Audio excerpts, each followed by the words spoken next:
So I'm going to be trying a new experiment with these baby mink.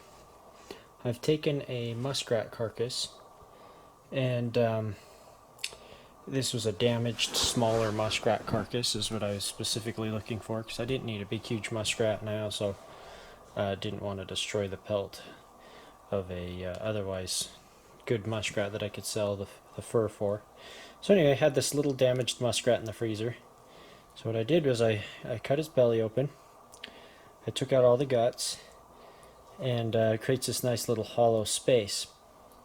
So I'm going to start using this for the baby mink is essentially a dish. Then, now that I've hollowed it out, I'm going to go ahead and fill it with this nice, ground up muskrat meat. And put it right in here. And when the mink are done eating, I will then take this muskrat dish, is essentially what I'm using it for, is a dish. I'll put it in the freezer, keep it nice and fresh, so that I can use it again for the next meal. And so, probably wondering what the heck I'm doing here. What's the purpose of this? Well, I want the mink to begin to associate this smell of the muskrat fur, of the muskrat body, with food. So they want to seek out muskrats, and they think of them as a food source. However, you're probably wondering, well, why don't you just let them eat the muskrat itself? So that's what a mother mink would have done in nature. They would have brought home a dead muskrat, split it open, ate a little bit themselves, and then let the babies feed from the opened muskrat. Well, I don't want the mink to learn to chew into and eat the muskrat when they catch it. I want them to catch the muskrat and bring it out, and then they give them meat. So I also want them to be able to start thinking of these things as food, as far as they catch when they get fed. So it's probably a little confusing, a little hard to explain, but basically I want them to eat this easy ground up meat in the center and not have to sit and chew on the bones, and the meat attached to the bones is a lot harder to remove. So I want to keep them nice and lazy eating this ground up meat, but I wanted them to begin to associate the muskrat carcass itself with meaning it's mealtime. So, and I also don't want to ruin a whole bunch of muskrat pelts by giving them whole muskrats where they chew around the pelt. So by doing it this way, I can reuse the same muskrat. I don't have to destroy a bunch of muskrat pelts, and they still get the same idea. It's just like nature, they're feeding from a muskrat. So I'm going to put the little guys right here next to the muskrat. I'm not going to put them right up to it. I'm going to put them in the general area, and you see they're sniffing already. See that little guy sniffing? He knows there's food around. He just doesn't know quite where.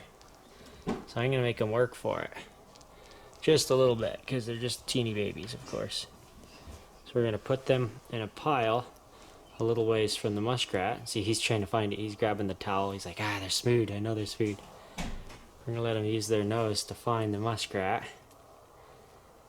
and get the food. So that way they start learning to use their nose a little bit, just like they would in nature. Their mom doesn't necessarily always bring the food right to their nest. They live in a burrow, typically a muskrat burrow that they ate the muskrat in.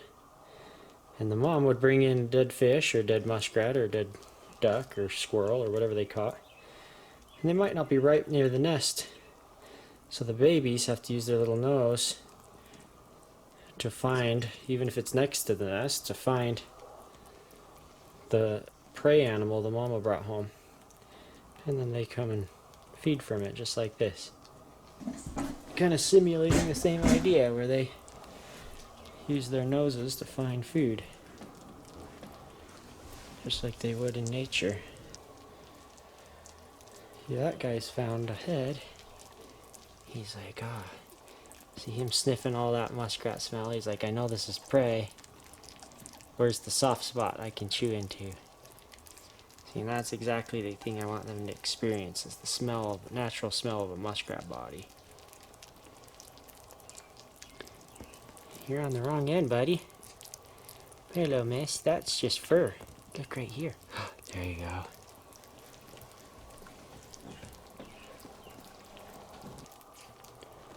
Now you might see a lot of this gagging. Let's see if I can find one gagging.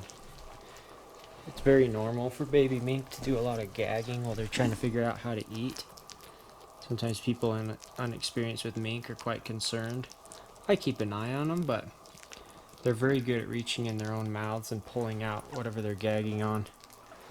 Keep an eye on them anyway. It's always better safe than sorry, but some people are overly concerned when they see that for the first time and think their mink's, choking or gonna die. Let's see if I can find one gagging. It's very common. There we go. See, this guy's gagging a little bit.